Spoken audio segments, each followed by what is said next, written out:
Share the stream. Are you guys ready to share the stream? Let's Yeah. go ahead and get. I'm gonna do it with you. I'm gonna get my phone. I think we're streaming and we're gonna share. Are you watching online? Go ahead and share, everybody. Let's share together. So we're also streaming on Instagram. Ooh, that's new. People seem to like Instagram a little better than Facebook, which I don't blame them for. So please go ahead and share that. It's been an interesting time learning how to do all the different streaming things. There's always something going on. So there's always a new platform. I haven't figured out how to stream to like I don't know TikTok or whatever, but you can stream there too. You can go live and do all the things. I'm an old lady in that sense, trying to get on the TikToks. How many of y'all on TikTok? Nobody. I guess I'm not the only old lady here. Ow. Okay, I'm kidding. Well, welcome to the Black NewsBeat. Thank you for sharing. Wait for some people to come on in the room. Hi, everyone in Internet Land. We are streaming live. That means you're going to be famous tomorrow, okay? When you come on, when you sit for the show. So we're really excited to be here for this show. This show starts off our political season, so to speak. We have some great guests tonight, and we'll get into that. But so before I get to all of that, welcome back to Women's History Month. Yeah. We have been enjoying ourselves for Women's History Month. We've had some amazing interviews this month. Please go catch them. They've been so awesome. So please, and we'll have some more great women to talk to tonight, right? So we're excited. We are celebrating our faiths, past, present, and future. But listen, nothing's really changing because we are in Black Women's History Quarter. Okay, we started in February. February was Black History Month. It is now Women's History Month. And then guess what April is? It is Black Women's History Month. Yeah. And it's also my birthday month, so it's extra special. Okay. Don't you guys definitely need to come to my birthday episode. It's gonna be really lit. Come on and do that. So we also tonight are celebrating something else super special. Black NewsBeat has the distinct honor of kicking off the second annual Good at Heart Festival. Yeah. This is the brainchild of none other than Stuart here at Open Stage. And we have a jam-packed week for you. So we're going to talk about that when we talk about events. And I want to tell you a little bit about the festival. So this is the second annual festival inspired by the Anne Frank quote, "In spite of everything, I still believe that people are really good at heart." Okay? For 6 days, we invite you to join us for a powerful journey of thought-provoking theater, eye-opening conversations, and community-building experiences. And we have the star of Mary Speaks here tonight, which is one of the performances during Mary, and we'll talk about the rest too. So I also always love to tell you guys about what National Day it is because that's like my favorite thing to talk about. Okay, so guess what's happening today? Anybody know what the first National Day is that I want to tell you about? No idea. It's National Backyard Day. Which I'm kind of sad about because it's cold outside. Okay, so that sucks. It's also National Let's Laugh Day. Very good. See, this is a good group. I like y'all already. It is also National Chocolate Caramel Day, which I like to think was named. Yes, exactly. See, everybody. Yep. Which I like to think was named after me. Thank you very much. And last but definitely not least, it is spring equinox today. Again, you know, we want the wind not to do whatever it's doing, which is making everything like 25 degrees colder. But I'm happy it is spring, and I'm happy to be sharing spring equinox with all of you. Yes, somebody clap, somebody clap.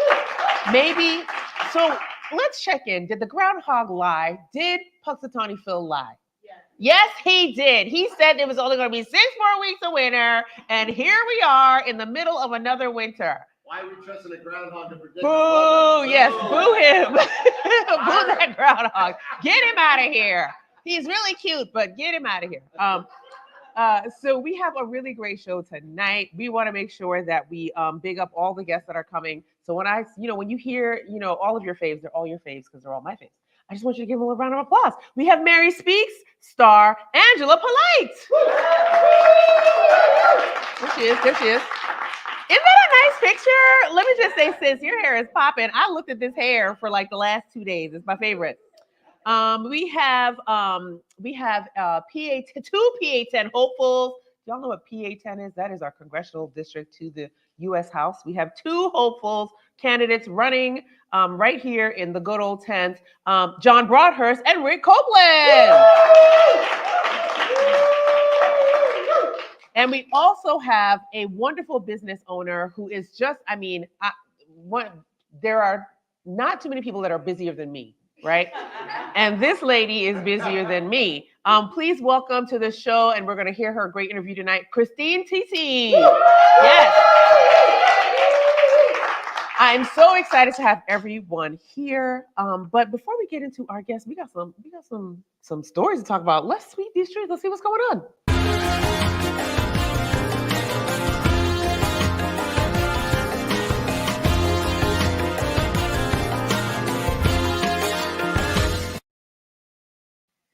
Well, it has been quite the week in Harrisburg since we last were together. So last week on the show, I was like getting towards the end, and somebody's like, "What's going on? What is everybody talking about in Harrisburg?" And I was like, "I don't know. I've been doing the show. What happened?" So apparently, two Harrisburg school district employees, one teacher and the other one, a safety monitor officer, could not wait to settle a personal beef outside school last Wednesday. Okay? This led to said teacher and safety monitor coming to blows inside the classroom in front of students on camera. Because you know the kids went like this. Ooh, they fighting. You know how the kids are. Literal world star moments. This brief skirmish, eventually broken up by students and staff, this is ridiculous, okay, led to both the school employees being suspended. Now, admittedly, Harrisburg School District is no stranger to turmoil and controversy, but in a statement given to ABC 27 News, Superintendent Avery, is his first name Avery? I didn't know that. Oh, hey, Superintendent Turman. I thought your name was Eric Turman, but we'll see. Had this to say, this is highly unusual, and it is not at all representative of our faculty and staff who take responsibility as role models for our students very seriously. That was my Eric Turman voice. So, audience members, what do you think needs to happen in this case? What steps are needed to ensure that our kids are immersed in an environment that's positive and inspiring? Chime in here in our live feed and also here in the audience too. Because why are the teachers and the security fighting? So wait a minute. The teachers are supposed to be there to teach, right? Yeah. Did I get that right? Okay. Yeah. And then the security is there. I don't always agree with security in school, but there's a lot of special things happening in Harrisburg High. But they fighting each other. All right, well. I guess we'll learn how to be leaders and not learn how to be leaders. Not fall victim to their emotions. Honey, they're trying to teach these children. Honey, I heard one was a pastor. That's what really got me going. So I was like, oh, well, that was interesting. I thought pastors had different de-escalation techniques, but all right. Okay. This is another interesting story. We're going to call this one the Kentucky DEI slash. My goodness. In a move that could make even the most politically correct squirm, the Kentucky House took aim at diversity, equity, inclusion with their pens. In the public universities, voting to slash their funding. And, you know, everybody's following Florida with this. So Florida, you know, this passed the House and the Senate. And schools like University of Florida and other schools are all cutting out their diversity offices and things at the behest of the Florida government. So there is precedent for this now in these United States. So amid a fiery debate that saw GOP members dismissing DEI efforts as futile and Democrats championing them as vital support for marginalized students, the House passed the bill with a resounding 68-18 vote. The Senate, however, had a different vision, leading to a clash of ideologies. House members didn't just tweak the Senate's version, they bulldozed it, replacing it with a more hardline stance on DEI initiatives. Now, it's up to the Senate to decide whether to accept this makeover. With the GOP holding sway in both chambers in Tennessee, it's a battle royale of political ideologies where even the most ardent supporters of inclusion might need a safe space. Grab your popcorn. This political drama is far from over. So what's interesting about this is, so I do a lot of talks in the region along DEI and things like this. And what I keep telling folks is that diversity, equity, inclusion, ability, belonging, all those words we're putting together for DEI, do you know what they do? They're the only set of tools and tactics that actually deal with the human resource in all these different places. And they don't deal with just Black or brown folks. They don't deal with just women. They don't deal with just LGBTQ folks. They deal with everyone together and try to understand the intersections of diversity in these different places and how they play out. So when you cut out diversity, you are literally cutting out dealing with that human element and making sure that people are able to serve and to study and to learn as their full selves in these places. So I think it's a travesty what they're doing. What do y'all think? Shocker. Yeah, shocker. And listen, maybe we might talk to some of our political hopefuls tonight about that. Hold on to your swim trunks because Georgia's getting its first water slide coaster and it's making waves at none other than Lake Lanier. With a name like Apocalypso, now do y'all, let me just keep reading. You know you're in for a ride, quite literally. It seems that the folks at Margaritaville aren't worried about Lake Lanier's notorious reputation for swallowing up unsuspected swimmers whole. After all, what's a little risk of disappearing into the abyss when you can have the thrill of the ride? From the serpentine storm to the dreamsicle dive, they're really doubling down on tempting fate. It's like they're saying, who needs a lifeguard when you've got the adrenaline rush of impending doom? With 15 slides in the works, it's the kind of investment that screams, hold my sunscreen, I'm going in. So if you're feeling brave or just a tad reckless, grab your floaties and join the party. It's sink or slide time at Lake Lanier. Now, do y'all know what Lake Lanier is? No. Somebody tell me what Lake Lanier is. Somebody knows. Where everybody dies. Yes, well, it's literally, one is where everybody dies, and it is also a city in Georgia that was covered up by a lake. And guess what kind of city it was? Oh, it's one of those cities. It was an African American town, right? So I have a lot of thoughts, but the first thought is I wouldn't be building a water park. And people literally, I don't know, I would not be building a water park literally on top of a lake where people get literally swallowed whole and disappear and are never found or not found until way later. Not known for that. So sad, but interesting. Let's keep our eye on that because the stories that are about to come on that are definitely going to make it onto the Black News Beat. All right. Let's talk the Market Street Underpass encampment. So the removal of yet another homeless encampment in the city of Harrisburg has exposed serious problems within the city. Another shocker. The most recent relocation occurred last week after crews dressed in hazmat suits worked to clear debris that accumulated under the Market Street Underpass, a very busy section of the city where downtown workers commute to and from daily.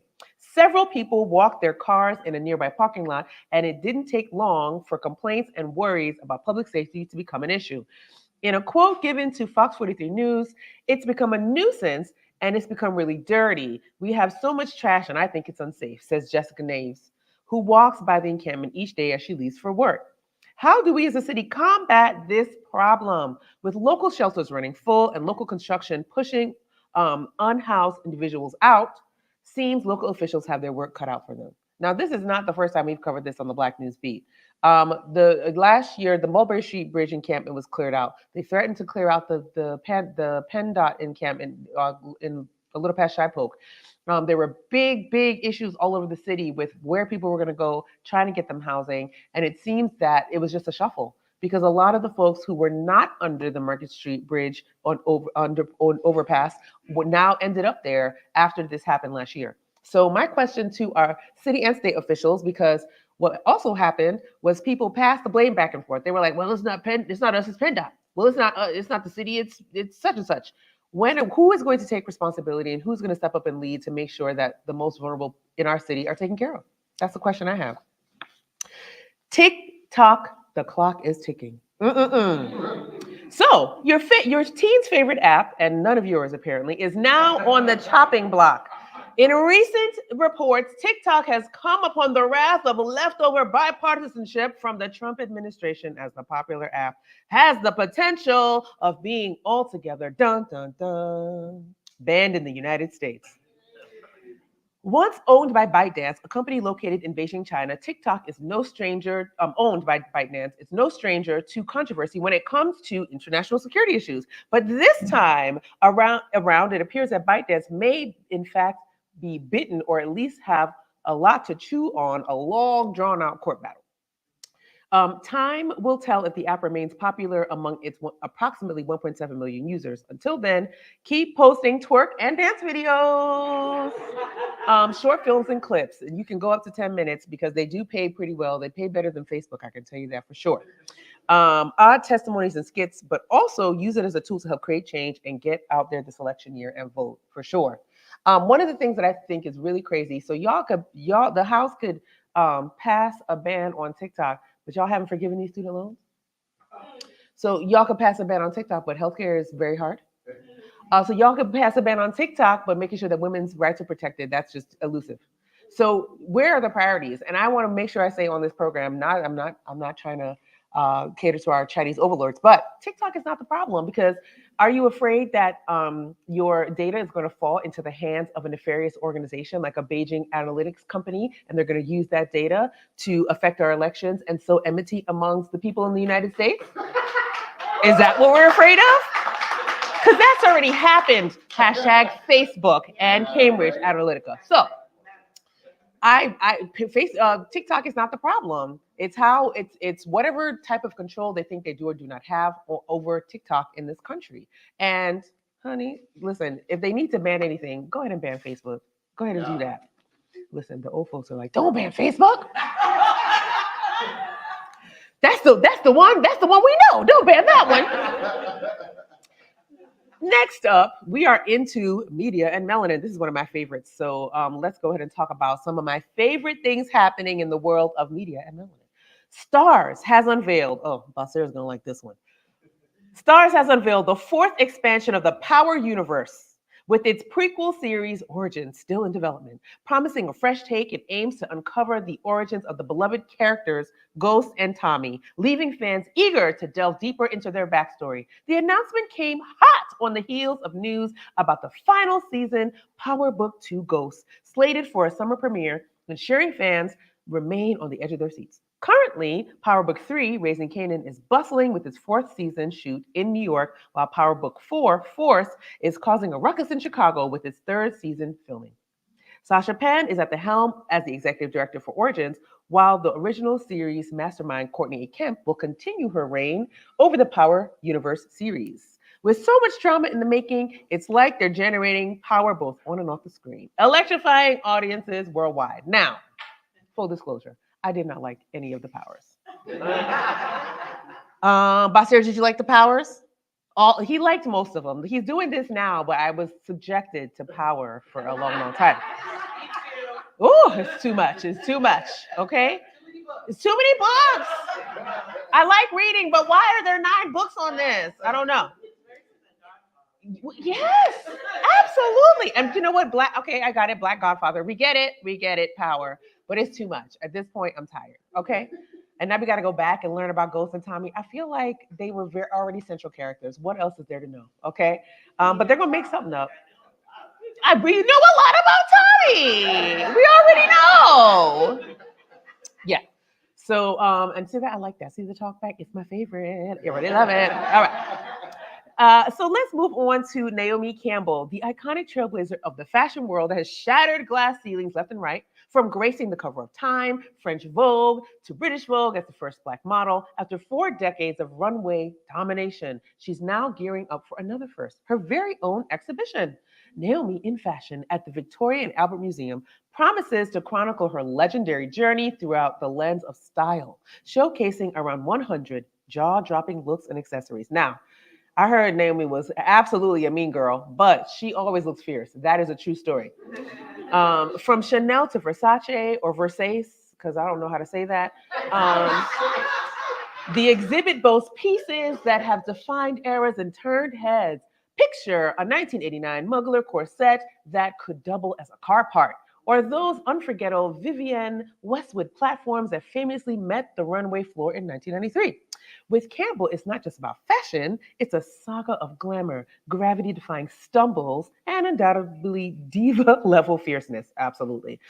Get ready to strut down memory lane one stiletto at a time. I can't wait to see this. Like, first of all, she is so iconic, and she's also done. She's led a quiet life in the last few years, but she's also done a lot of good work with her life as well. So it's going to be cool to see her immortalized in this way with her own exhibit in a museum. That's pretty cool. It's really cool. Y'all know we got to talk about Freaknik, okay? Because a documentary is coming out, okay? The white folks in the audience may be like, what is Freaknik? It's okay. It's okay. We're still going to talk about it. All right. Hulu's latest documentary, Freaknik, The Wildest Party Never Told, promises to take viewers on a wild ride through Atlanta's most infamous street bash. If you were one of the brave souls caught up, one of our writers said, oh, I hope I'm not in the video. I was like, now, wait a minute. I know who said it, honey. I'm not gonna tell on them, but I know who said it. They may also be here. I don't know. I don't know. Okay, a bunch of people's mamas. Listen, the over 40 crowd has a lot of spending to do. Woo! Okay. So, if you were one of the brave souls caught up in the chaos of Freaknik, brace yourselves. You might just spot your younger, wilder self on screen. From gridlock traffic to impromptu public displays that would make even the boldest blush, no scandalous moment is spared. Ooh, Hulu is diving into the deep end, honey. Because it was wild on them streets. If you've never been to a Freaknik, it was wild. But it's not all about the scandal. The documentary dives into the origins of Freaknik, tracing its humble beginnings as a college cookout to a nationwide phenomenon that put Atlanta on the map as a cultural hotspot. How did Hotlanta happen? Freaknik. With appearances from Killer Mike, CeeLo Green, and other icons, get ready for a trip down memory lane filled with laughter, nostalgia, and perhaps a few cringe-worthy flashbacks. So grab your popcorn and prepare to relive the wildest party that history almost forgot. Listen, those video cameras is out. Nothing is lost, okay? Nothing is lost. And we made it through our first two segments. Woo, look at y'all. This is my favorite part of the show because I get to brag on Open Stage and I get to brag on YPOC because the Black NewsBeat, as you see it here today, is a partnership between the Young Professionals of Color Greater Harrisburg and Open Stage Atlanta. If you didn't know, we're in our fourth season. Ask me how that happened. And I'm always going to blame it on Gib because Gib was the one who said, you should have a show. So it's his fault. So we're all there. We call this segment, There's Nothing to Do in Harrisburg, because people always complain there's nothing to do. So let me introduce you to some things to do at Open Stage and with YPOC and in other parts of the city. So we have YPOC Happy Hour. This month is at Creative Studios in Harrisburg. So please, on the last Thursday of this month, come hang out with us. We'll be at Creative Studios I forget exactly what the address is, 19th Street, thank you, right next to the Aruga's Kitchen. Yes. So I thought that was interesting. There's like their master kitchen lab place. So it's literally right next door to there.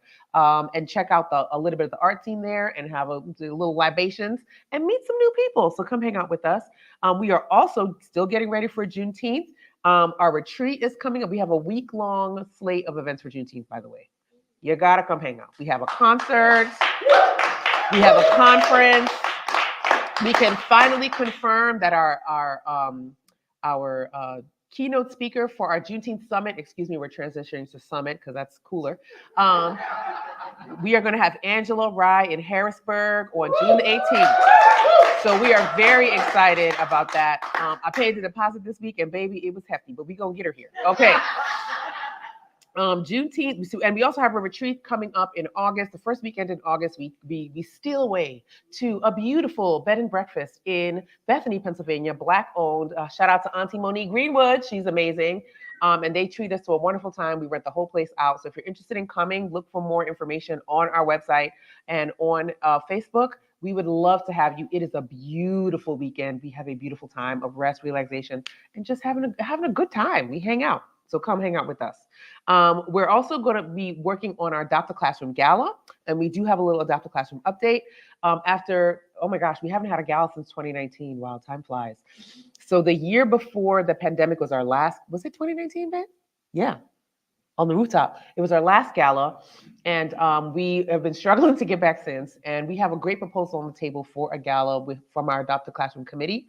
So we're not going to spoil the surprise, but we want you to support. We actually just gave out all of our Adopted Classroom packages this week. After some fits and starts, but we are happy to report that all the classrooms got funded, and the teachers and all their stuff is on the way. We got all kinds of cool projects happening in the STEAM Academy, in Harrisburg School District, all over the city with our schools. So thank you guys to those of you who gave, those of you who bought a ticket to the Roots concert. Yes. All of that money went towards adopting classrooms, getting teachers those extra things they need to make their classrooms awesome. So thank you very much. Thank you, thank you, thank you. And not to be left behind are all of our open stage events this week. Remember, we are in the Good at Heart Festival, right? Good at Heart Festival 2024. You're at the opening event, and that is Black NewsBeat with Dr. Kimeka Campbell, okay? Yeah, thanks. I like that. I like when you guys clap for me. Thank you. On March the 20th, which is tomorrow, and the 21st and the 22nd is The Diary of Anne Frank. It's going to be presented at the Scottish Rite Theater at 9:45 a.m. March 20, 21, and 22 at 12:15, a Holocaust presentation presented at the Scottish Rite in Harrisburg, 12:15 midday.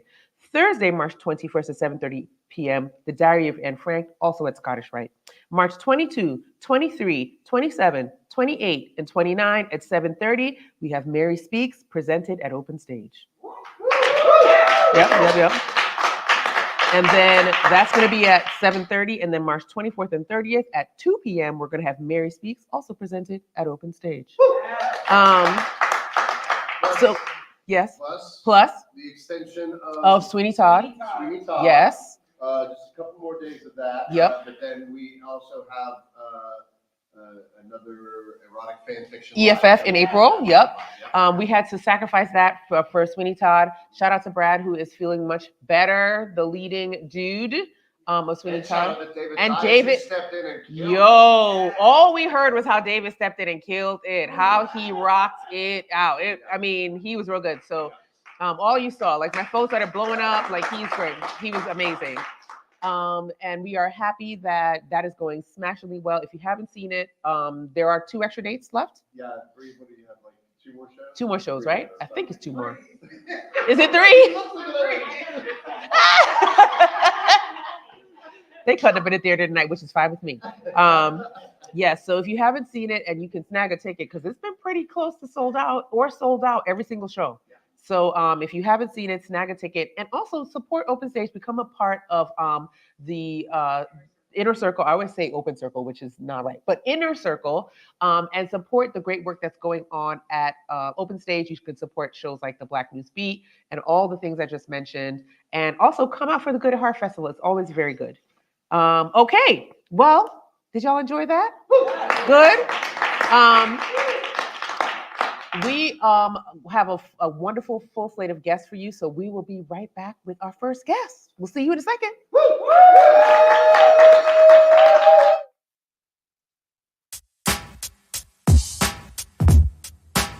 My name is Dewan Dixon. I'm known as Juan99, they call me, and I am the founder and CEO of 99 Characters Entertainment. As you know, with the internet TV, Roku has expanded up to 50 million subscribers at the moment, and that's where we give our channel for Try 99 TV for our viewers and for our platform and talents. We host mashups to roasts to puppet shows, community events. We pretty much do everything from touring to local events. We really have a vast majority of different shows. Our content creation group is our collaborative network where we come together as a barter system, and we use different companies partnering together, and we use that avenue to give each other more for our dreams and our goals.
Well, welcome back to the Black News Beat. We have a wonderful, wonderful lineup for you tonight.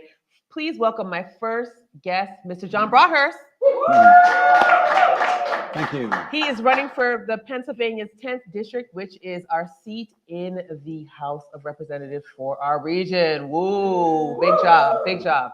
So, how are you doing? I'm doing very well. Thank you. Yes, Thank you for having me. Oh, it is my pleasure. It really is. This is probably one of my favorite parts of getting to do the show is getting to talk one-on-one with political candidates. This is probably our 20th or 25th interview. So I don't know which one else I would have made you feel more special, but it is a wonderful thing to have you guys. Thank you for being willing to come. Thank you. And be in the hot seat. Dun, dun, dun. Not really. So you are running for Congress in the 10th district. First, tell us why. I'm running because I think we're headed for a crisis, a very serious political crisis in the United States. And I've witnessed, I think like many people who watch your show, the rightward shift in the American political landscape over the past 40 years. Now, I can say 40 years, you're much younger than I, but you've noticed this also. And this rightward shift took the culmination in 2016 with the election of our second president in only 2 decades, who won the office of the White House, of the presidency, but yet lost the popular vote. So in my view, he was an illegitimate president from the very beginning. And so I want to do my part to help, actually help the United States reignite or become more faithful to the progressive ideals, I think, that really made America a great country.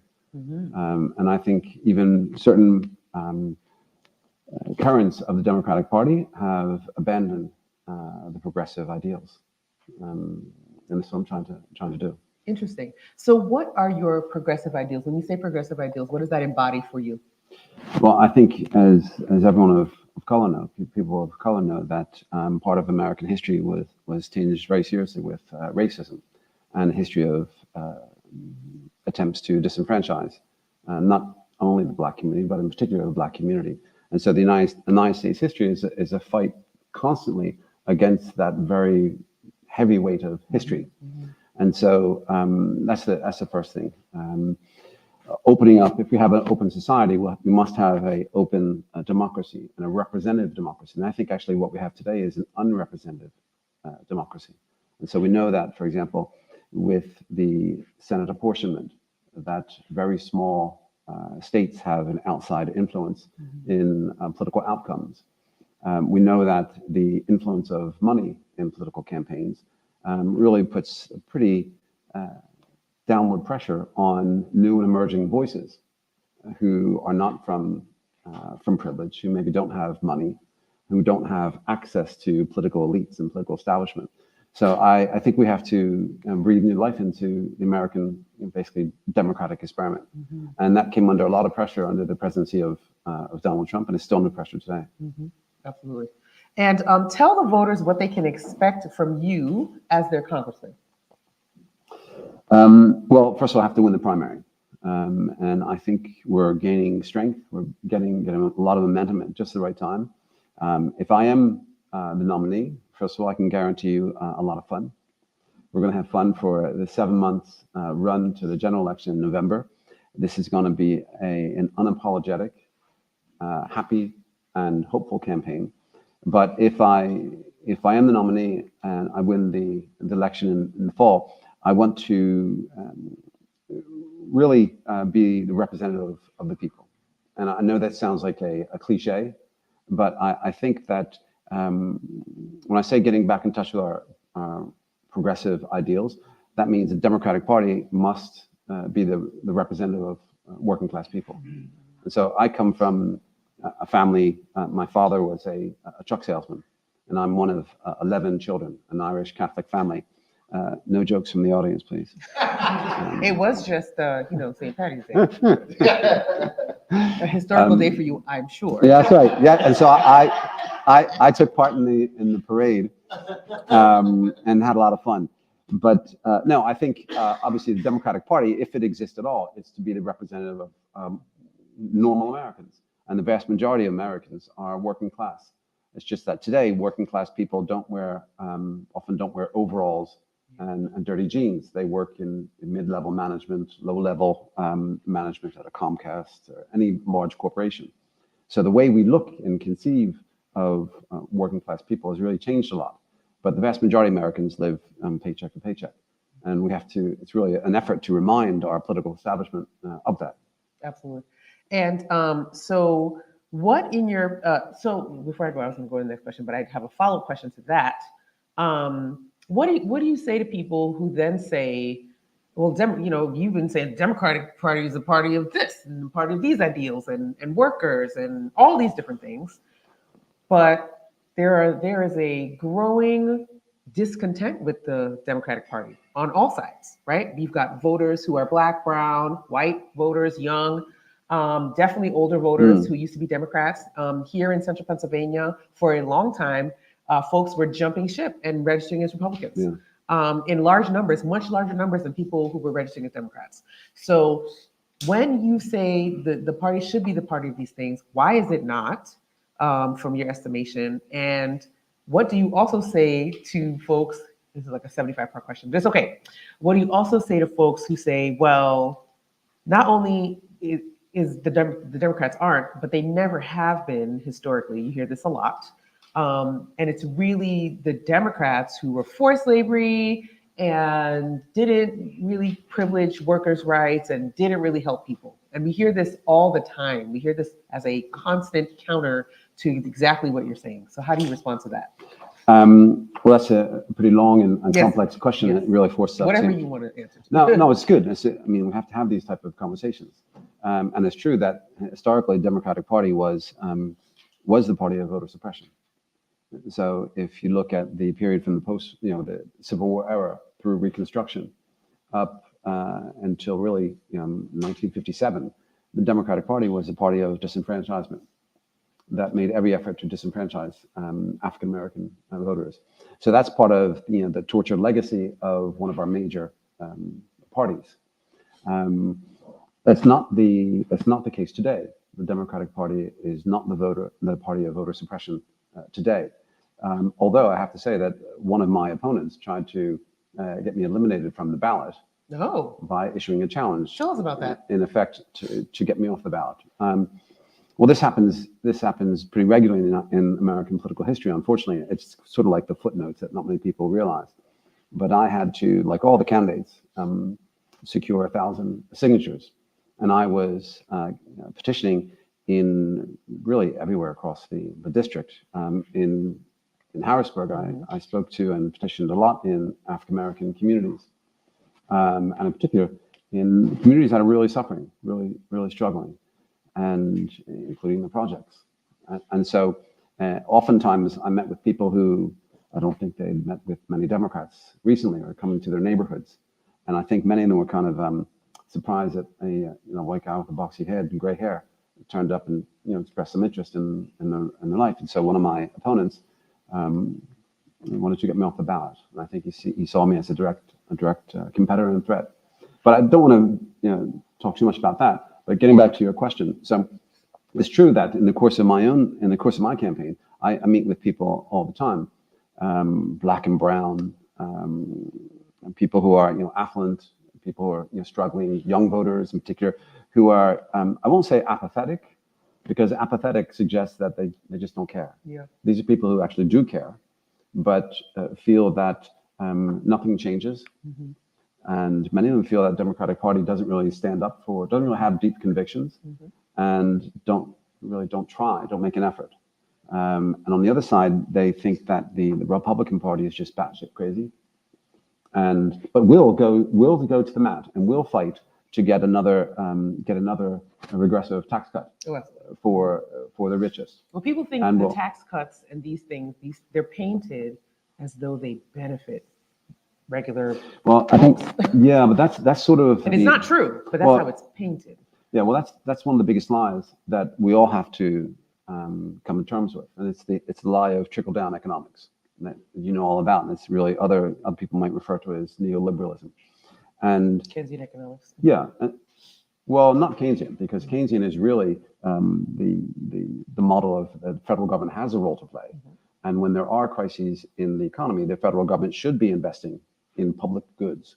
Whereas trickle-down economics is basically the myth that if you give rich people tax cuts, if you're constantly prodding them with tax cuts, that eventually the benefits will trickle down to the working class. And the working class people should be grateful. And we should therefore praise rich people. So it's sort of like it's an economic theory. It's also a moral theory. Right? And it's all nonsense, because the reality is, and I think most people understand this, but you got to speak about it honestly, very directly. The reality is that the American economy is, GDP is about 69, almost 70% of it is consumer spending, right? And consumer spending is largely what you and I and everyone watching the show spends on a regular basis, right? So if I have an extra $100 at the end of the month, maybe I'll go to see a movie, or I'll go to a restaurant, or I don't know, give my daughter a little extra money for whatever, right? If elderly people who are living on fixed income have a little extra money, they maybe give it to their children, their grandchildren, help people, right? But if you are, if you're extremely wealthy, and you're not going to just accumulate extra boats or go on that extra trip. So consumer spending relies on all of us having what economists call disposable income, a bit of extra cash. And so what happens is, when the middle class and the working class are squeezed and life becomes so hard, just making ends meet, then there is no disposable income. And as a result, you have the economy slowly starting to retract. So that inhibits economic growth. And as a result, job creation. Hashtag eat the rich. Absolutely. Because when they don't have anything else to eat, what are they going to eat? Okay. If you shrink the economy that much. Now, this is the Black News Beat. So we're going to ask you some questions about that, about this population that we serve. So what changes, or what's your plan for policies and at least stances, right? Because policy is hard to affect in this country. We see it all the time. There's roadblocks, there's just that. But what is your plan? You talked about going into the projects, and I want to say this for viewers and the audience. Going into the projects is nothing new. These folks always come around during election time, so this is not different. But I want to know, what plan do you have that would truly impact our BIPOC communities in PA10, and also BIPOC communities, our LGBTQ communities, and really communities that are noted in this district for being at the forefront of they are living paycheck to paycheck. They are not seeing benefits and seeing the economy go their way under our current leadership at all levels of government. What can be done at your level to help affect the lives of BIPOC folks in particular, and then all parts of the society for people who are struggling? Yeah, well, I think it's another very good question. I think changing policy at the federal level is like changing the direction of a big ship. It doesn't happen overnight. So there are incremental changes that can be made. So one of the things that really affects people of, I should say, lower income levels who are really struggling is medical debt. So we know that in the United States today, we have a little over $200 billion of medical debt, private medical debt. And it's the number one cause of personal bankruptcy in the United States, which disproportionately affects people of color. I think, and I'm the only one taking this position, that medical debt should be eliminated entirely. There's no moral justification for medical debt.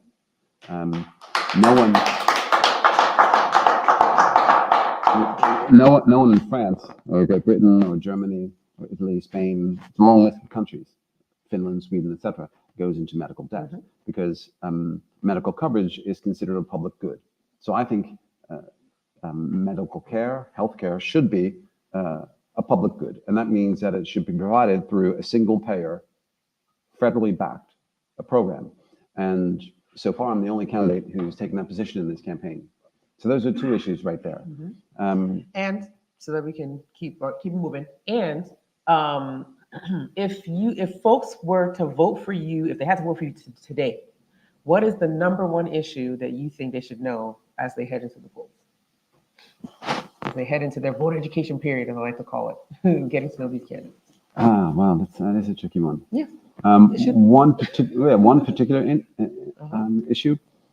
Because well, I the think reason I I'm have, saying one particular is yeah. because a lot of people are, whether we like it or not, one issue voters. So what is the thing that Okay, well you then want one people to issue know? voters, but we have several categories of voters. Yes, we do. So for some voters, that single issue may be healthcare coverage. Yep. For other voters, and I encounter this all the time here in the district, it's housing.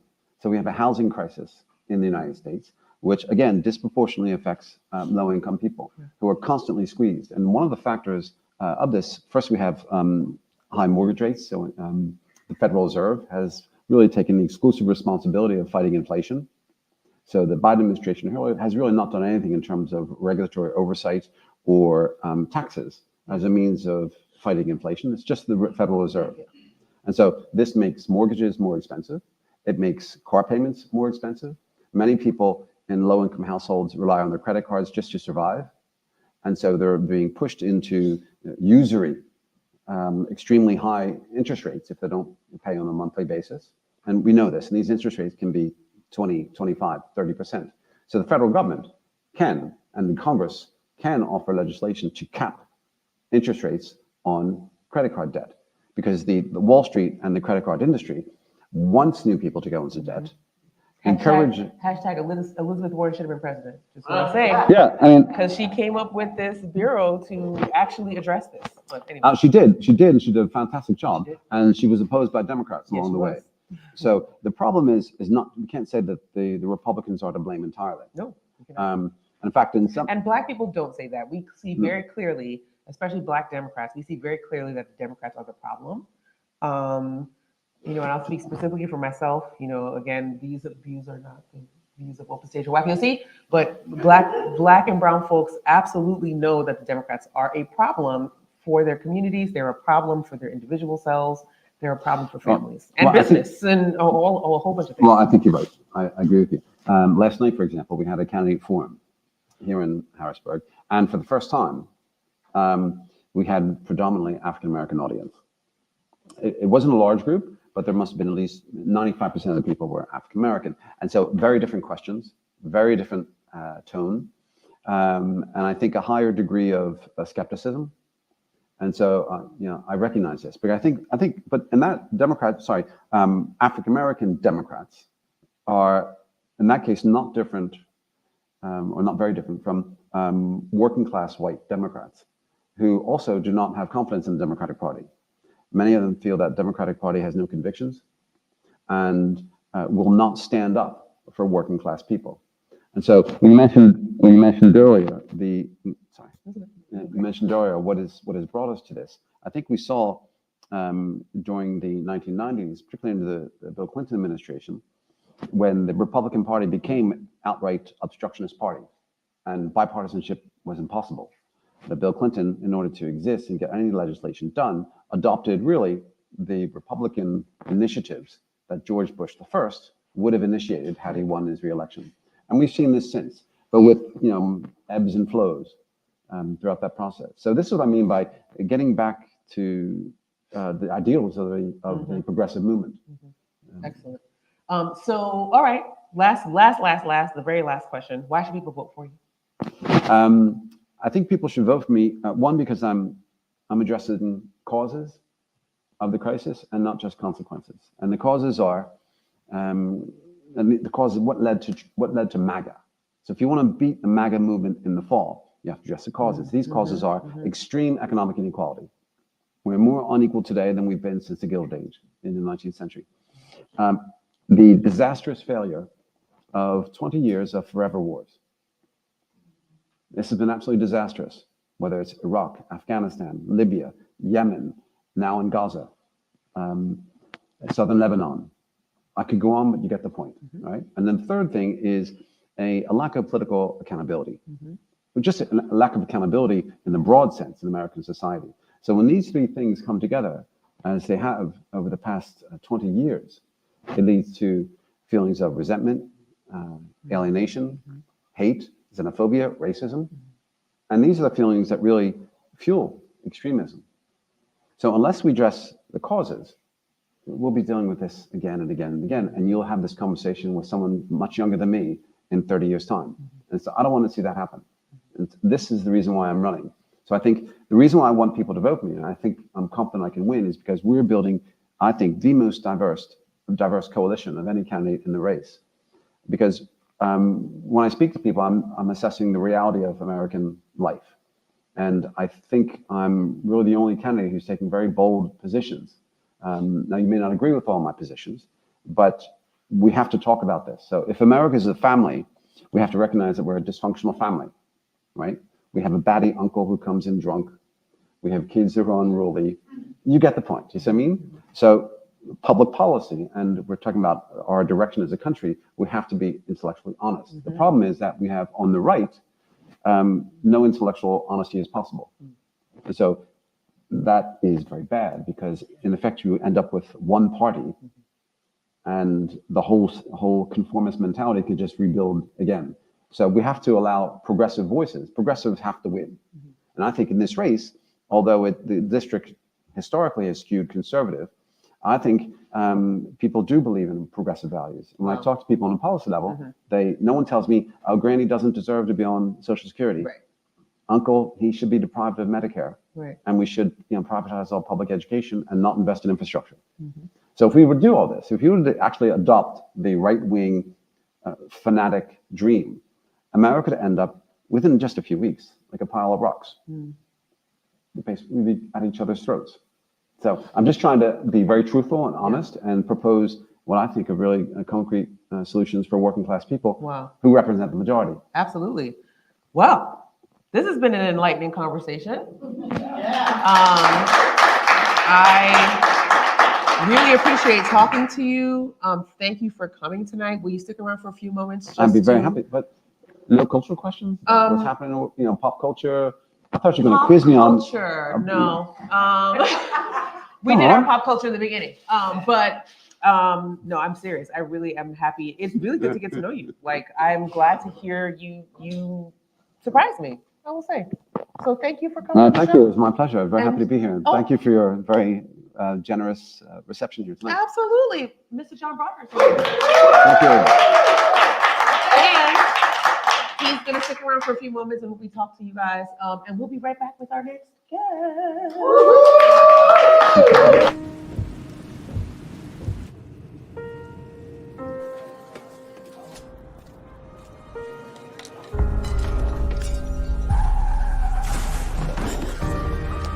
Call 911. I'm just gonna buy some fresh, okay?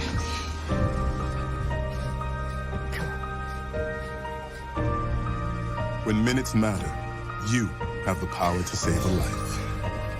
Learn more at minutesmatter.upmc.com.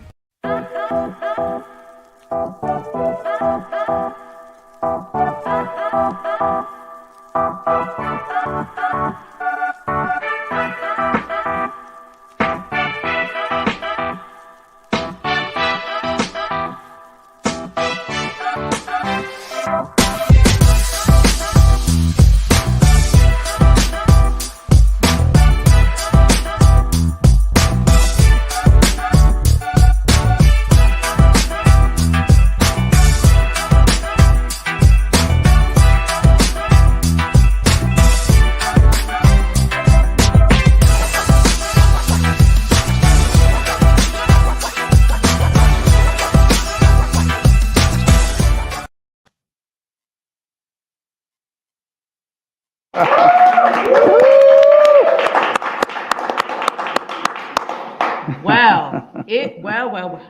We are back. We have quite the lineup here. So we are going to jump right into it. Please welcome my next guest, Mr. Rick Coplen. Thank you very much. Thank you. Another candidate for PA10, and we have lots of questions, but we are not going to take all night because I guess John likes to talk. Okay. Great questions. Thank you. Questions. I know the questions as were always. provoking. I know. Thank you very much. Shout out to Maria. Sorry, Maria, I didn't get to ask all your questions because again, some people like to talk. I'm not going to mention who it was. Just kidding. It was a good interview. I have had the pleasure of interviewing you before. Yep. So the first question I'm asking you is, What's different from the last time? Why are we running again? So, number one, let me say thank you very much, Kimeka, for having me back my pleasure. again. I had to check on my phone. It was the 13th of September when I was last here. Oh, wow. And I remember I told you all about my mom. Yep, you did. And I kind of opened with, you know what? I may look like the standard white guy, but Yeah. I'm really not, because I'm half Mexican American and I come from that tradition. Yeah. And I was looking for the DEI question, but because my mom taught me that Yeah. from the very beginning. Uh-huh. In other words, I didn't need to go to school to learn the importance of diversity. Yeah. So clearly that's something I want to talk about, Of course. but I know you want to talk about. I So mean, what's no, let's- different? Yeah. And I So think, what's different from last time, and then we're gonna get so right to that. last time being 2022. Yes.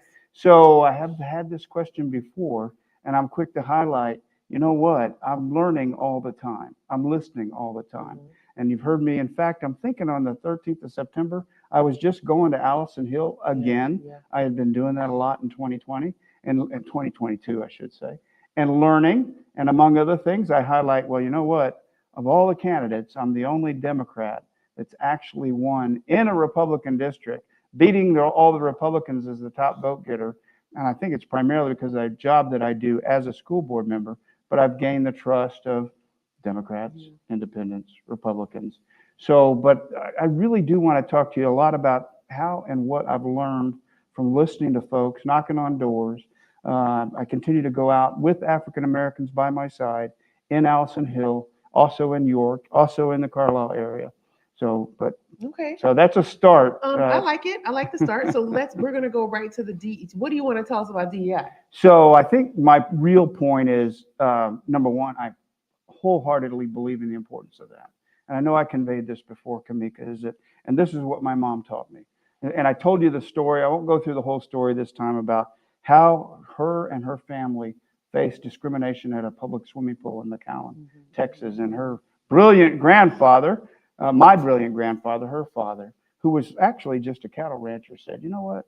He didn't get mad. He actually put together an economic boycott in that town of, quite bluntly, the white businesses. Sound pretty mad to me. I like that. Yeah, and it wasn't long before the white people, the black people, the Hispanic people were all swimming together in that pool. So, of course, my mom taught me, you know what, Rick? And I had this, of course, from the very beginning. Treat people fairly, treat people equally, treat people as they should be treated.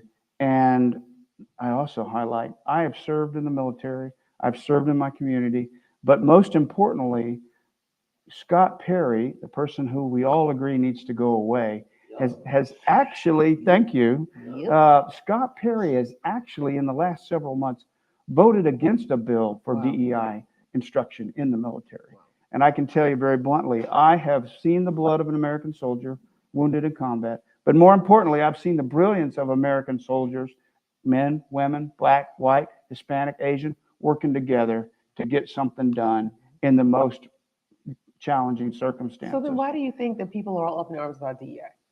What's the reason? Why is our Congress up in arms about it? So Different state Congresses, like what is the problem? it's a cultural war issue that the Republicans have latched onto, just like. What is the cultural war? What is it? So, well, there's all sorts of things, but my bottom line on this issue is that the Republicans, Scott Perry being at the top of the list, Donald John Trump, the worst president in the history of the United States, are all about, hey, how do we divide and conquer all of us? As opposed to the Democrats, or at least some Democrats, certainly myself, it's all about unity. It's all about community. It's all about bringing people together.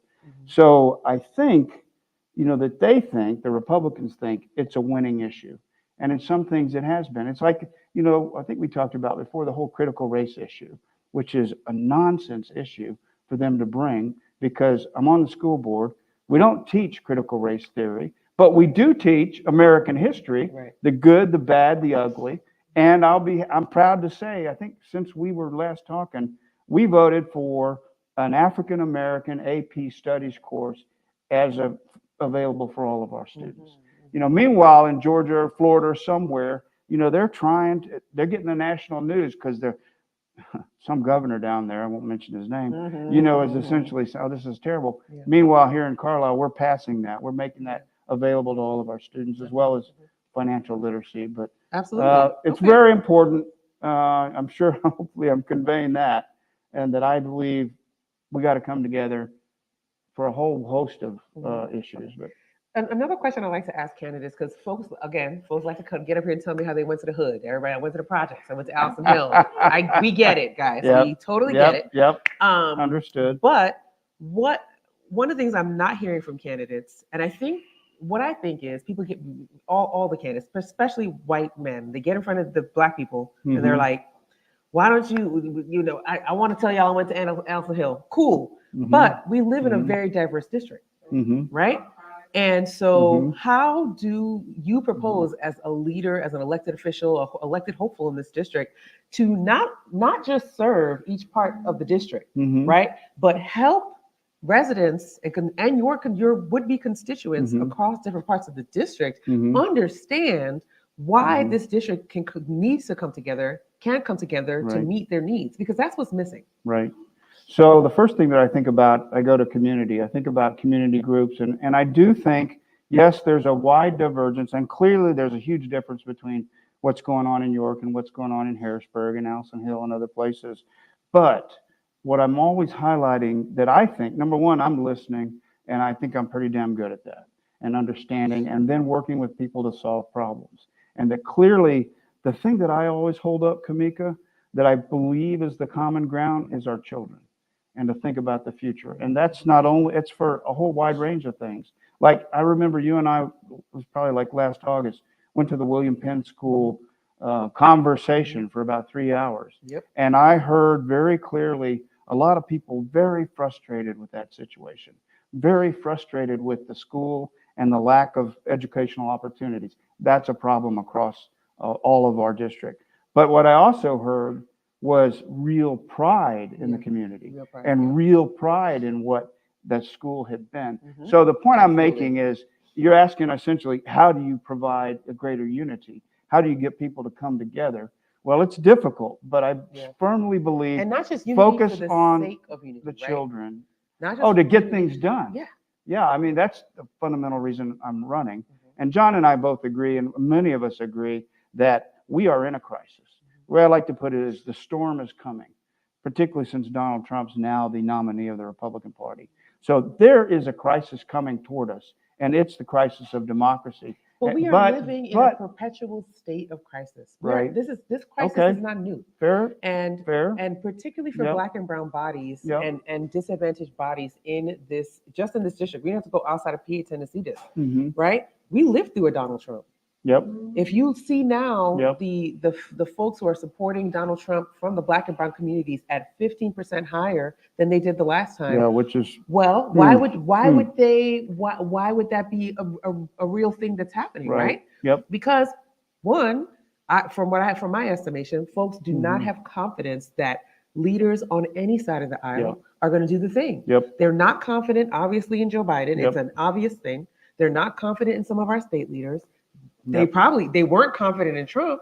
So my 2 cents on that is, why are they not confident? And I'm hearing the same things at doors. I've heard same places, bottom line is, people say, nobody's listening to us. Nobody's taking action to help us. So I see that, I hear that, I get that. So what I'm also highlighting is, I'm running not only to stand up to that wave, but also to say, hey, you know what? We need to make our government work for all of us again. And how do we do that? John had some good points. I obviously believe we need to focus on a government of, by, and for the people, not government of, by, and for special interests, big money interests, corporate interests. So that's a problem. But I mean, again, but we got these things are going to be there. Big money is going to be there. For the short term. In the longer term, we could do away with that as an issue. But I got it. It's not happening in 2024 or 2044. Well, come on, Kimeka. Listen. You've been on this earth long enough. How long has special interest been a part of this game? Probably forever. Right. However, what we've got to do is empower people like you and I and everybody that's here tonight, and the people that are telling us, I am so frustrated, because it doesn't matter who the president is. It doesn't matter that's the real problem, is they think it doesn't really matter who the congressperson is, because we can't get stuff done. Because we can't get the ones out of office who aren't doing good things for us. But that's why we're here working so hard to get rid of Scott Perry, to make sure Donald Trump, so that we can do, bottom line is, I think we have a brilliant democratic system. Okay, it may not be perfect, but we got to make it work again. And we need the right people to do that. We need experience. We need expertise. We need people that care. And that's one of the things I highlight all the time is, I've got experience, I've got expertise, and I care. And so, well, I think I told you this story before.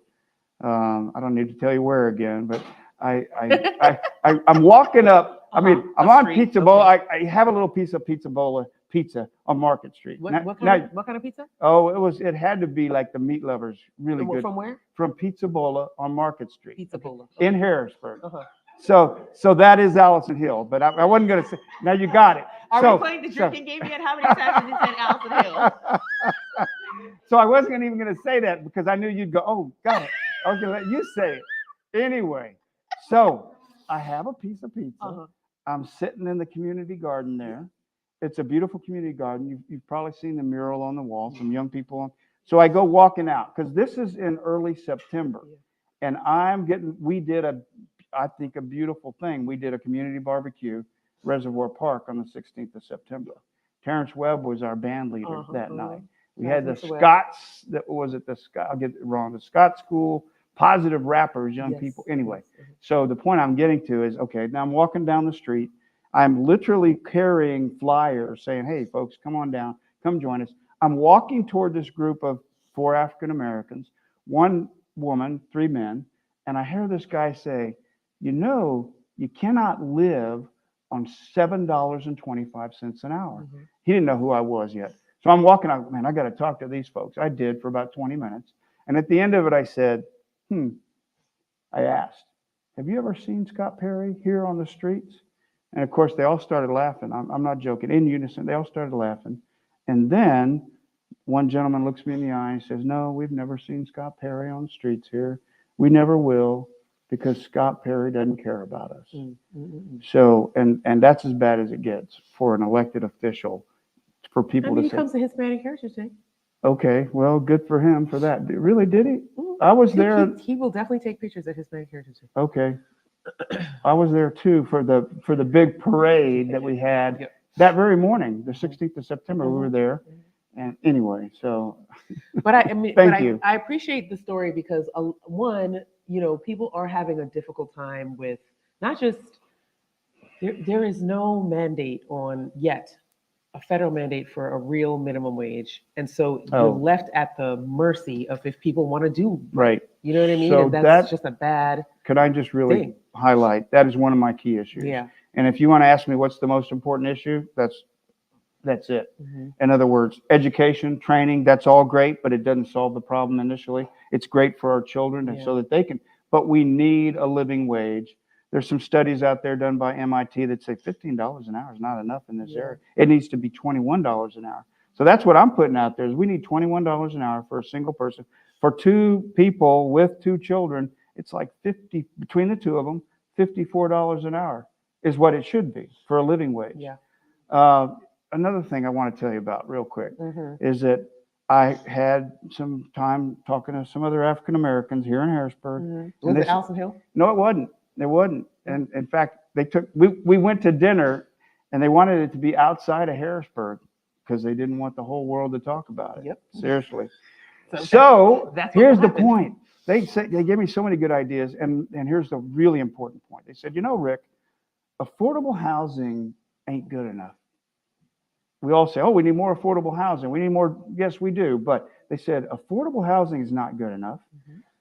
Section 8 housing is not good enough. Government housing is not good enough, Rick. What we really need as a community, as an African-American community, is a path to home ownership.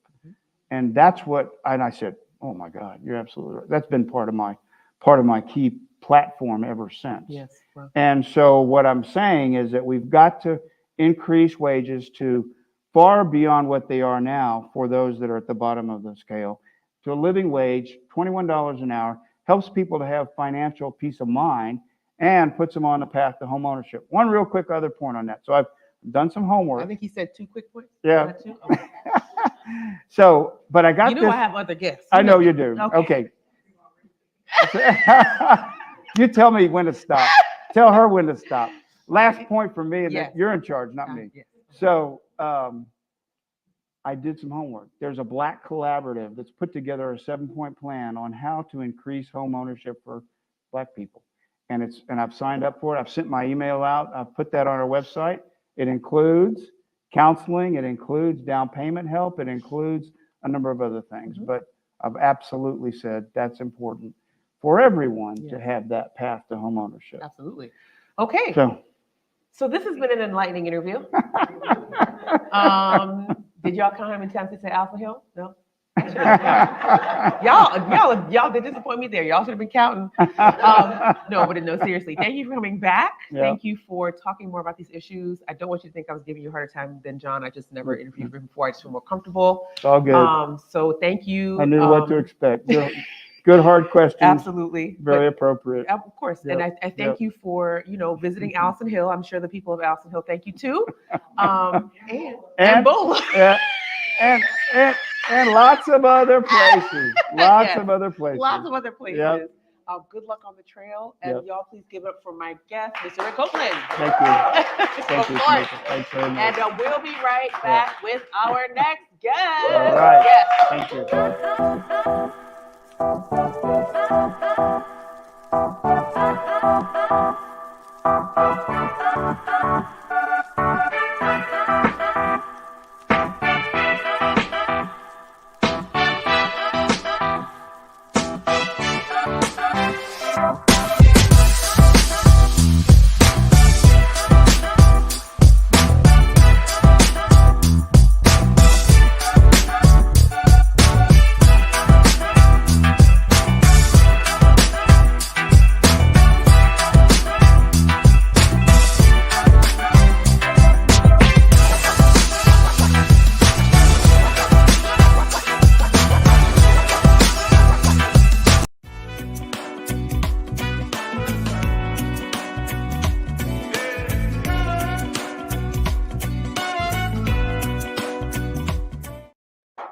Y'all should already know political people be talking, right?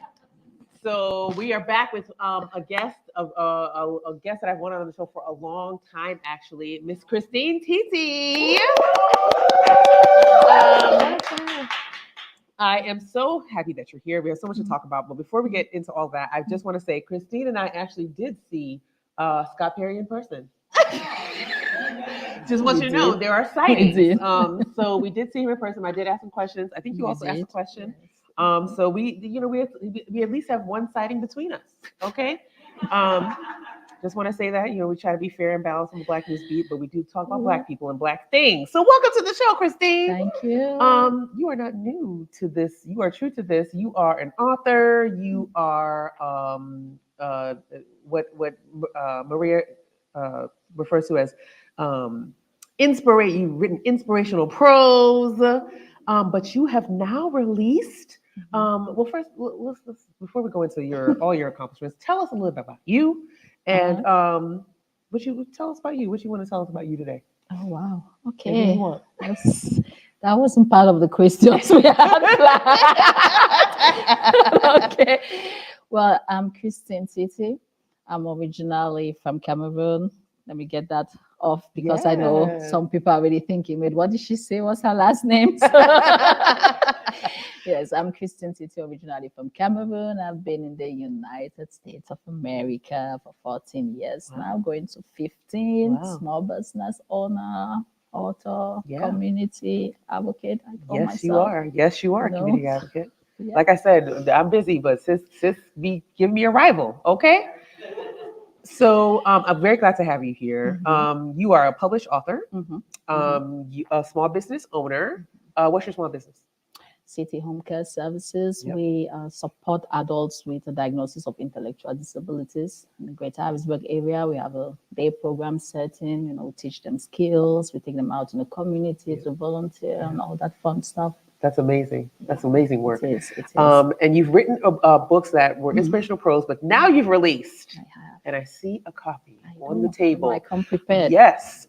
You've released Our Voices, a collection of poetry and short stories.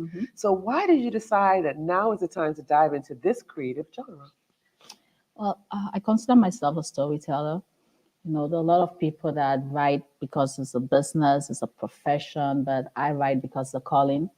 I believe I'm called to share stories so as to bridge the gap, because there's a lot of, how can I say, division, among people from different cultural backgrounds and different countries of origin. So our voices is really just sharing people's stories to know that we are all the same. There's a song I like that says we all bleed the same.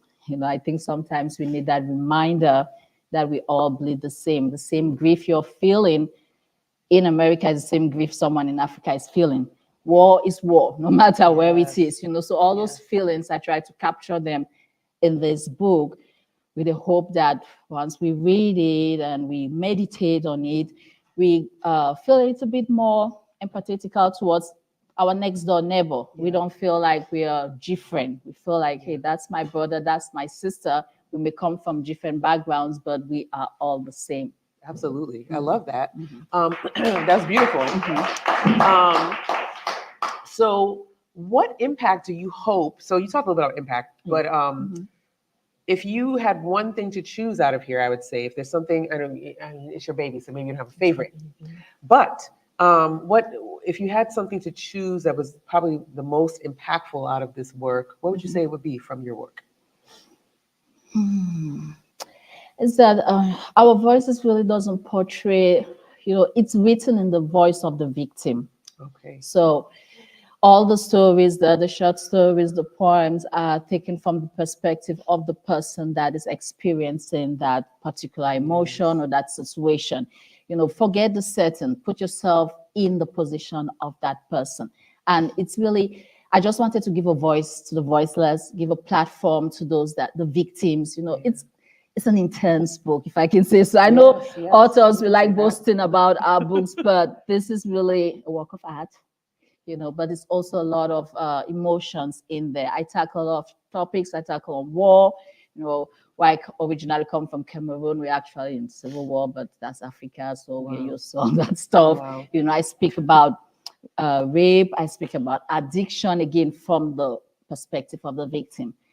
I read one of the poems once in Maryland, and it was about addiction, and someone came up to me who had that experience, and she was like, Christine, did you go through that? I said, no, I didn't go through that. Wow. Most of the stories, I didn't even go through any of them, but when you put yourself in that position of the victim, you start feeling what they're feeling. Wow. And I think that that's really what I want people to take out of that book.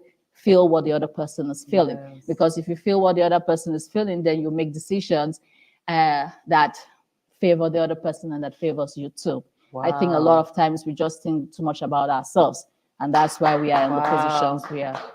I love that. When you put yourself in others' shoes, you make decisions that favor them and you. Yes. I love that. That makes perfect sense to me. A lot of times, so I'm gonna listen. You're gonna Maria, jump. Maria really likes you because Maria wrote 100,000 questions for you. She likes you, okay? So a lot of times when Blacks settle here from other countries, there's conflict within the African American community. What do you think needs to bridge the gap? What do you think is needed to bridge the gap between these communities? And this is something that I've experienced as I'm a first generation American. My family's from Trinidad and Tobago, with people of Caribbean descent, people who come from Africa, people who are African American, people who are British African, African Brits. You name the cultural divide, especially when you come to this country. It is a recipe for just disaster. It is. Especially among the diaspora folks. Yeah. So what do you think can help bridge those gaps, especially here in this region? We have so many migrants from Caribbean countries, African countries. Yeah. So what do you think can help? And do you experience that here too? Of course I do. Of course I do. I mean, I think we just need to hang out with each other. I agree. That's what I think. There's a lot of the core of that division is because we are first of all ignorant of the other person. Yes. We don't know what they have experienced. We don't know what they are experiencing in this country, and then we build those walls, and so we live on those ideas and that ignorance, and that affects our behaviors. Just connect with the other person. Keep aside what you think you know about what is going on, and get to know your neighbor. Get to really know them. When I moved to Harrisburg from Pittsburgh, I used to live on State Street. That was the first time I heard a gunshot across the window, and I was like, wow. okay, what's going on here? I was shocked that this, I'm serious. I was shocked that this was the capital. You know, I was like, what the heck is going on here? Is this really the capital? What's going on State Street? What's going on Market Street? What's going on Derry Street? Yeah. And I have to admit that I was guilty in thinking that, okay, they, you know, Black Americans are lazy. You know, hey, we have to say, why are they sitting in front of their homes? Yes. Why are they not taking care of the neighborhood? Blah, blah, blah, blah, blah. It took me a while. And I think Sharia Ben is here. I had to sit in one of her shows, Withika Center, where I've forgotten, I'm sorry, I forgot the title of that play that she did. Was it the That, eighth ward one? what was it? Was it the eighth ward one? Yes, Yeah. that was it. When she actually was Voices explaining of the eighth ward. it was Yes. exactly powerful show. I mean, and I did tell a lot of my African folks, I said, you need to go watch that play. You need to understand some of these things. That was when I realized that, oh, okay, something happened here. Yes, you that's know, right. African Americans were right there, and someone displaced them. That's right. You know, breaking families, well, giving them nothing, peanuts. Now that when you get that understanding, you're like, okay, now I understand where this is coming from. And you are now like, okay, now you take away that ignorance you had before, and others saying, okay, people are lazy. No, people are not lazy. There's a system that's the issue. So we have to come together so we can fight the system instead of fighting each other. I agree. Okay. And sorry, let me just add this point about our African immigrants. Immigration is an issue in this country, and a lot of us, we don't know what it is like. A lot of times we feel, oh, somebody just decided to come here, you know, they are in our country, they are in our space, and we believe what people are saying, that they are taking jobs. Which jobs? Which ones Where are they? Where are they? I mean, let's just take our Central PA region. I don't see no African immigrant and executive somewhere. I don't see them as CEOs of corporations. I don't see them as vice presidents of some healthcare system or whatever. I don't see them. So which jobs are we talking about? They are working in warehouses. They are working, they're doing care jobs. They're doing low level, minimum wage, whatever jobs. So what jobs are they taking? We have to start looking at this issue and say, well, somebody, yes, they left their country. They made that choice, most of them, to come here with the hope of a better life. Absolutely. They are contributing to the system. They are contributing to the economy. It doesn't mean because they came here free will that we have to now start calling them names and things. So we need to I just want to speak to that. Okay, so, because it's not just oh, we think people. These ideas come from somewhere. They do. Right? Yep. And one of the places these ideas come from is the American government. Yes. The American government and American propaganda around the world has always portrayed African Americans as lazy. Yeah. That trope is built by the American government. Another thing that happens is the American government also pits Black Americans against foreign Blacks. So think about in the 1950s how they were like, well, shit, these Black people don't know how to read. So what do? They opened up the visa program finally, because they didn't at first, for Black Caribbean countries, because they were literate. They were literate post-slavery. They could read. Yes. And that is how, and people, 1955 is so far after slavery. Of course it is. But the effects of illiteracy of over generations is stark. It is fierce. It is horrible. And so people are like, well, why? African Americans have the worst literacy, blah, blah, blah. And they will talk all manner of shit without realizing that when you hold people back from, you literally terrify them out of reading. You kill them for trying to read. You kill them for trying to be literate, for numerate, and all these different things. It is going to not just trickle down, it's going to watershed down generations and generations. Yes.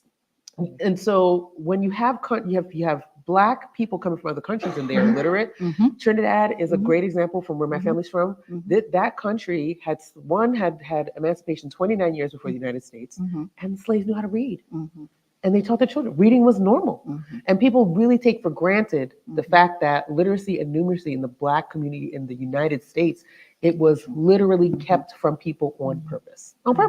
Even post Post slavery, you had to learn how to read to vote, and even if you learn how to read, they moved the goalposts again because they knew that Black folks couldn't read coming out of slavery. They knew that most couldn't. So there's all these very dense historical things that are happening. Anyway, enough about that. But I just wanted to connect that piece because why are people being called lazy? Why are people being told in in New York? If you ever look up the term "drop a dime," drop a dime on an African or Black immigrant to rat them out to the police. That is what people in New York, Black Americans in New York, were trained to do. So. This sowing of enmity between Black and brown people in this country has a long history that is steeped in our government. It is. Anyway, honey, this one's deep. Okay, so that's right. Last question. Let's get back to the Oaks. Okay. So it is Women's History Month. I mean, first of all, let's clap it up for her and her amazing interview. I thought you were a fashion designer all this time. I was like, you're also, look at the glasses and the shirt and the just outfit, fashionable. That's much. Amazing. So what events does the Oaks have in store for Women's History Month? What have y'all been doing? Well, we do have our Emerge Her Business Seminar and Expo taking place next week, Friday at Penn Harvest Hotel. Which is a fabulous event. It sure is. We have a keynote speaker coming all the way from Philadelphia, the African American Chamber of Commerce. We have a bunch of state officials coming to just share resources about businesses, how you start your business, what funding is available, what contracts are out there. Then we have vendors, our local vendors. Please come out to support these vendors, come out to get information. A lot of time you have Black businesses that complain that we don't have information, we don't have access to resources. Well, this is a program out there for you. You cannot go and be complaining. This is for us, by us. That's right. Yes. So please show up and be part of it. Get the information that you need. Connect. Again, I'm very strong on connecting because I believe we are our first helper.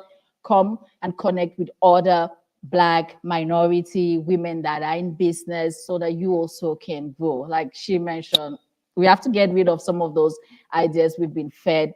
That I always tell people, your competitor is not the Black business down the street. Period. Come on. How can that be? That's right. How can that be? That's right. They are in the same boat like you are. So you cannot be looking at that, that person down the street as your competitor. You instead have to look at that as a potential partner.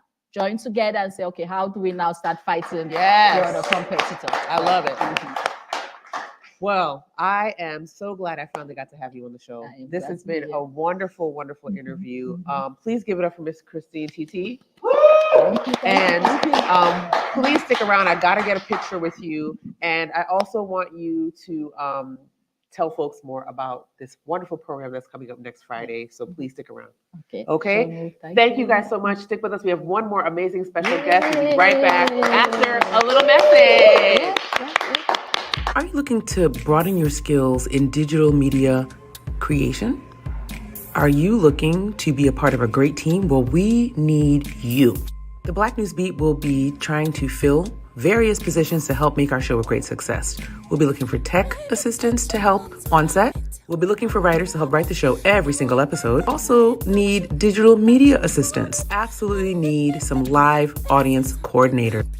We'd love to open up these opportunities to high school and college students. We'd love for you to intern with us and learn more about the business and get your feet wet with a great company at Open Stage. So if you're interested, please let us know. We'll be taking applications via email. You can email us at Kimeka@kimeka.org. That's KIMEKA @KIMEKA.org. Hope to see you on the set soon.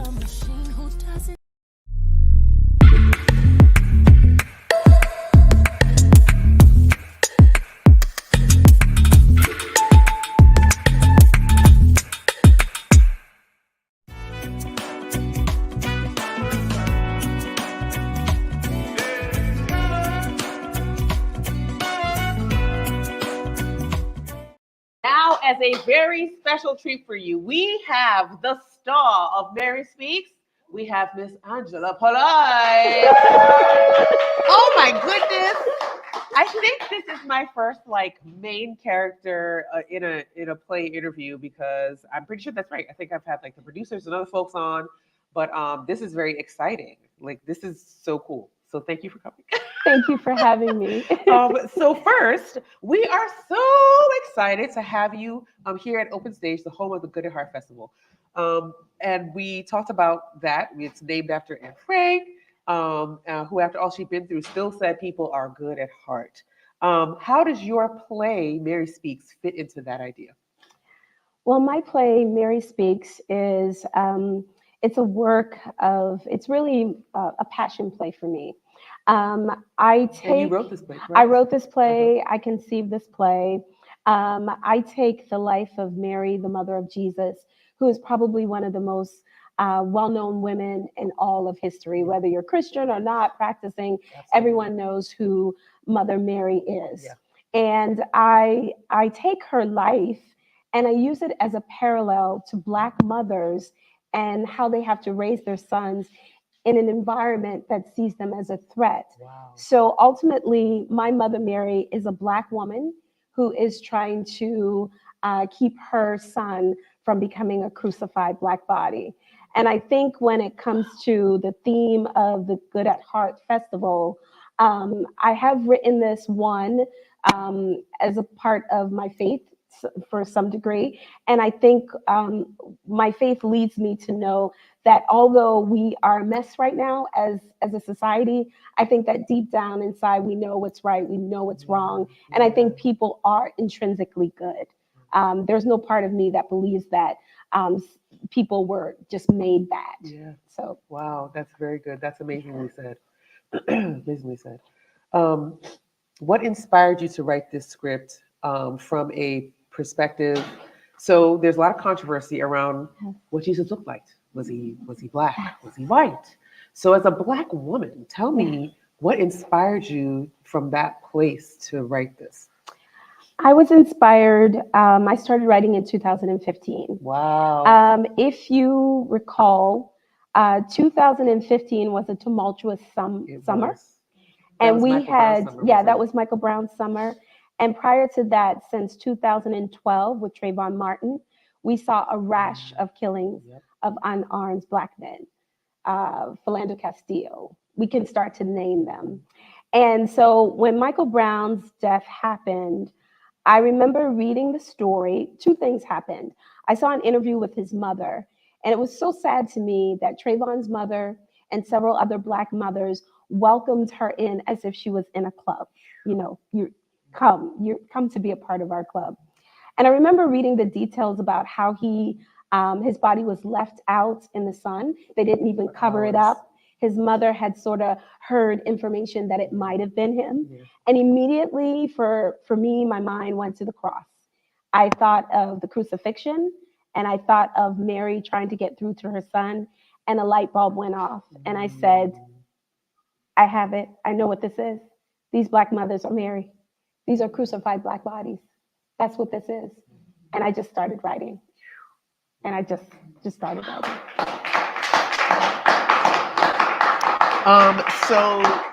Switching gears a little bit. So what came first for you? A love of teaching or a love of theater?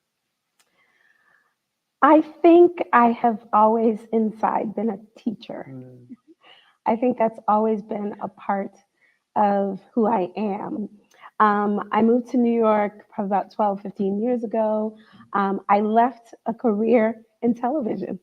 Wow. I used to work as a TV producer in Washington, D.C. I worked in front of the camera, behind the camera, but I always had this deep down love to do theater. And so it sounded crazy, but I resigned from my job and I moved to New York. And I started doing acting full time. And then to pay the bills, I started doing teaching artist work. And I realized that I was good at teaching little people and big people. And I went and got a second master's degree in education. And then I landed into a college, and somehow I began to balance being an actor and being an educator. And I love it because I think theater is education. Yeah. And it's what we do. We come and we gather and we try to see ourselves on that stage, and we learn something and we leave. I love that. I love that. So in that vein, you do a lot of work with students in public speaking and theater. So I bet this question is going to be easy for you. What do you tell a young person who is watching right now that is writing plays and they want to pursue this type of work? I would tell them the best writing comes from what you know. I think as young people, you are always trying to look outside of yourself to find the stories, and we don't often value the stories that are right inside of us. As Sister Christine was just talking, so much of the African American experience and our history is literally trying to be erased in this country. And so people have this mindset and this perspective that their stories aren't important, but their stories are. And I think the best stories are the ones that come from you. You have an arsenal. I teach my acting students that you have to do life well before you can be a great actor, because you have things inside your arsenal that no one else has. And in order to create characters, you don't have to be the thing, but you do have to use some of the things. And so you have to use some of that to create your characters. That's why you can go to a play and you say, I do not connect this. This is not believable to me. You see acting that is empty because people haven't lived lives and they're not willing to use that. Wow. You know, I think you have to be very vulnerable to be an actor because it's ugly. It's not cute for me, and I don't mind being ugly because I'm using all of the things that have happened to create those characters and to really give you a real experience as an audience. That's amazing. What's the hardest part of this production for you? And then what is probably the most amazing moment of this production for you? I wouldn't say that it's hard, but I do know that in this production, I do feel very, very firmly that this is a calling. And so when I go on stage, I really carry this as a mantle, that this is a story that has to be pushed out and that I'm using all of who I am to tell the story. And so I do find that to be hard because I do have to use all of my emotions and I really have to let Angela go. And I can't be afraid to be vulnerable on stage and for it to be messy. So that part is hard because I do have to prepare to do that every night. And I think it's almost like ministry because you're pouring out of yourself in order to do that and you're leaving it there. And so you have to find other ways to fill yourself back up after you've poured out all of that. So I do find that to be hard. But what I find to be exciting and elating is people's connecting to the story and people really wanting to have the conversation afterwards, because that's what's the great part about telling this story is having the communal part at the end where people are being curious and they want to get proximate and they want to ask questions and it doesn't have to be right or wrong. So that part I like. That's amazing. That the people are moved. That's amazing. So of course, everyone is going to come see Mary Speaks, right? Okay. So starting March 23rd, 4 days from now, Good at Heart Festival, Mary Speaks. And how do we find out about your upcoming performances? You can find out about my upcoming performances by visiting the theater's website. Yep. And I am Angela Polite 1 on Instagram. There's another Angela Polite? Aww. But you're number one. But you're number one. Okay. That's amazing. Yeah. And so we can follow you on Instagram. Yeah. Do you have a website? I do. gritsentertainment.com. You say grits? Grits. Grits Entertainment. Girl raised in the South. I love that. I love that. I don't know about you guys, but now I am excited. I read all about it, but sitting across from you and this energy, I feel like this is going to be probably one of the best things I've seen in a long time. So I'm really excited. And I just want to give you your flowers too. This is groundbreaking work. This is history-making work, historic work. And just from sitting across from you, I cannot tell you how my brain is buzzing. My life is shifting right before your eyes. You don't even know it. Just from feeling your energy and feeling what you're putting out here. So thank you for that. Thank And you. happy Women's History Month. Yes, Thank you happy for Women's making this History. real. Yes. I know you guys are already clapping, but please give it up for Miss Angela Polite. Yeah.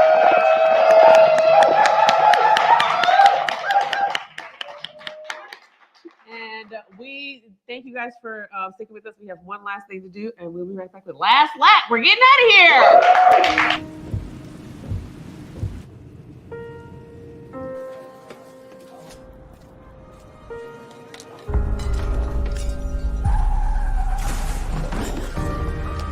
Call 911. I'm just gonna apply some pressure, okay?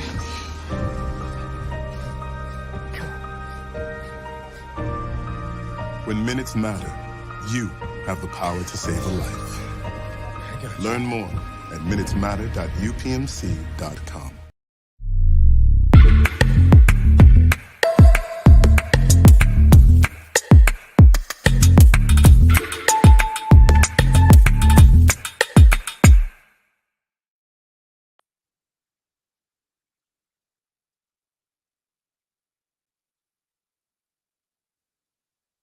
So much. Well, this has been quite the evening. I am so happy you guys stuck this through. You know, we've had such a thick night.